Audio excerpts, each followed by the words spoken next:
કેમ ચાર રસ્તા વિસ્તારમાંથી એક ગભરાયેલી હાલતમાં બાળક મળી આવ્યું હતું। પોલીસ દ્વારા આ બાળકનું માતા પિતા સાથે મિલન કરાવતા તમામના ચહેરા ઉપર ખુશીની લાગણી જોવા મળી હતી। સુરત શહેરના પિલોદ પોલીસ સ્ટેશનની હદમાં કેમ ચાર રસ્તા પાસે એક બાળક ગભરાયેલી હાલતમાં મળી આવ્યું હતું। આ બાળક કોઈ ત્રાહિત વ્યક્તિના હાથમાં જતું ન રહે તે માટે એક માનવતાવાદી વ્યક્તિએ બાળકને પાલોદ પોલીસ સ્ટેશન ખાતે સોંપ્યું હતું। પોલીસે બાળકનું નામઠામ પૂછીને તેના વાલી વારસને શોધી કાઢ્યા બાદ તેના વાલી સાથે મિલન કરાવ્યું હતું। બાળક અને તેના માતા પિતાના ચહેરા ઉપર ખુશીની લાગણી જોવા મળી હતી।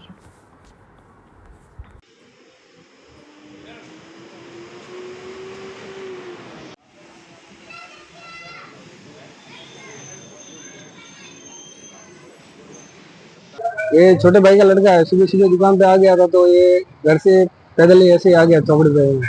कितने साल का है? ये 3 साल का। किसका धंधा है आपको? हमारा मोबाइल का दुकान तो वो घर से दुकान तक आया होगा जी। तो फिर कहाँ से मिला? पुलिस चौकी से। पुलिस चौकी से मिला। क्या कहेंगे आप?